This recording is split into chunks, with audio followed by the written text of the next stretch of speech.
अस्सलाम वालेकुम। आज मेरे चैनल कुकिंग कॉर्ट के अंदर आपके साथ मैं शेयर करने जा रही हूँ बहुत ही मज़ेदार, बहुत ही जायकेदार, लजीज रेसिपी धुआं दही गोश्त की रेसिपी।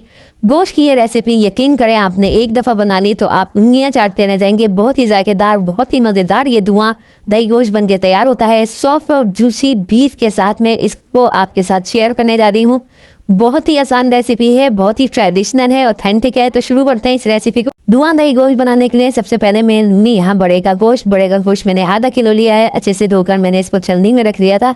छोटे साइज की इसकी बोटियाँ बनाई है मैंने। आप हड्डी वाला गोश्त भी ले सकते हैं, मैंने बोनलेस गोश्त का इस्तेमाल किया है। तो इस तरीके से आपने इसकी बोटी बनानी है और उसके बाद इसको मैरिनेट करेंगे। सबसे पहले इसमें डालेंगे 2 खाने के चम्मच अदरक लहसुन का पेस्ट, 1 चाय का चम्मच नमक शामिल करेंगे, 2 चाय के चम्मच धनिया पाउडर शामिल करेंगे, आधा चाय का चम्मच हल्दी पाउडर भी इसमें शामिल करेंगे और 1 चाय का चम्मच लाल मिर्चों का पाउडर शामिल करेंगे। अपने टेस्ट के हिसाब से एडजस्ट कर सकते हैं आप।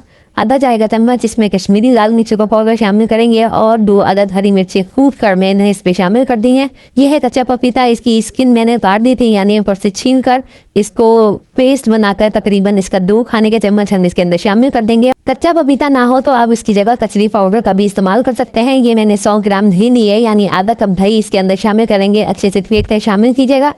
मुट्ठी भर पुदीना शामिल करेंगे और मुट्ठी भर ही हम इसके अंदर हरा धनिया शामिल करेंगे। तो इन चीज़ों से इसकी मैरिनेशन करेंगे। कच्चा पपीता जो है इसको सॉफ्ट और जूसी बनाएगा, अंदर तक गली हुई बोटी होगी और बिल्कुल ट्रेडिशनल जैसे दहनी स्टाइल आप धुआं गोश्त खाते हैं वैसे ही इंशाल्लाह ये बनकर तैयार होगा। तो यहाँ पर अच्छे से मिक्सिंग कीजिए। कच्चा पपीता जो है अच्छे से बोटियों में लग जाए, सारे मसाले अच्छे से बोटियों में लग जाएंगे तो फिर हम इसको मैरिनेट करेंगे।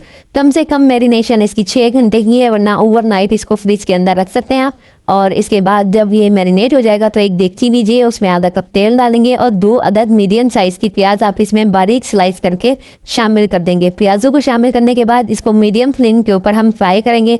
जब तक फ्राई करेंगे जब तक प्याज जो है हमारी क्रिस्पी गोल्डन ब्राउन नहीं हो जाती, इसी से इसका फ्लेवर निकल के आएगा। प्याजों से गोल्डन ब्राउन, प्याज ब्लैक मत कीजिएगा, काली मत कीजिएगा, बस खूबसूरत सा बादामी सुर्ख रंग आ जाए तो इसमें ये मैरिनेट किया हुआ गोश्त शामिल कर देंगे। गोश्त शामिल करने के बाद अच्छे से गोश्त को भूनेंगे और 2-3 मिनट तक इसकी भुनाई करेंगे। जब गोश्त अच्छे से भुन जाएगा तो फिर हम इसके अंदर पानी शामिल करेंगे। थोड़ा सा पानी शामिल करेंगे, यानी आधा गिलास जितना मैं इसमें पानी शामिल करें और इसके बाद इसको कुक करेंगे। कुक करने के बाद जो है ना इसकी फाइनल जो है इसके अंदर कुछ मसाले ऐड करेंगे। तो यहाँ पर तब मैं इसे पकने के लिए रख रही हूँ गोश्त को। इसके बाद इसका मज़ेदार सा एक मसाला बनाते हैं जो हम इसके पकने के बाद इसके अंदर शामिल करेंगे। तो ये कवर कर दीजिए, कुक हो जाएगा। अच्छा, इसे कुक होने में ज़्यादा टाइम नहीं लगेगा क्योंकि इसमें कच्चा पपीता लगा हुआ है और ओवरनाइट ये मैरिनेट हुआ हुआ है। अब देख लेते हैं इसका मसाला। 3 अदद सब्ज़ इलायची लेंगे और 4 अदद जो है इसमें लौंगे लेंगे और 10-12 जो है काली मिर्चें, 1 दालचीनी का टुकड़ा, 1 काली बड़ी इलायची और 1 चाय का चम्मच सफ़ेद ज़ीरा इसके अंदर शामिल करेंगे, 1 जावित्री का फूल शामिल करेंगे और चने के दाने जितना जायफल इसमें शामिल करके अच्छे से इन मसालों को जो है हम पीस लेंगे। ड्राई मिल में पीस लीजिए और पाउडर बना लीजिए, दरदरा नहीं रखिएगा, पाउडर होना चाहिए इसका। फिर जब आपका गोश्त जो है गल जाएगा, देखिए अब मैंने चेक किया, इसे 20-25 मिनट इसको लगे और अच्छे से ये गल चुका है। और गलने के बाद जो है ना इसके अंदर ये पाउडर मसाला शामिल कर देंगे।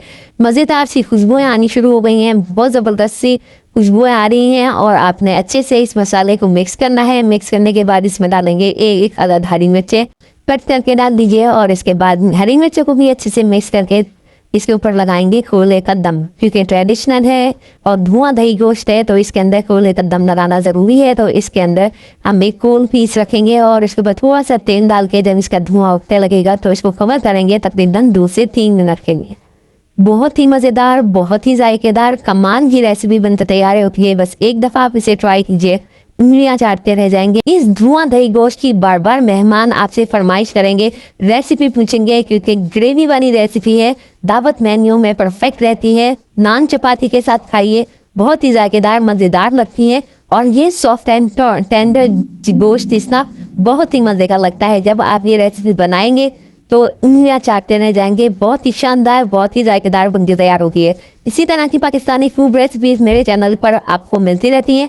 इसके साथ ही इजाज़त दीजिए, अल्लाह हाफिज़।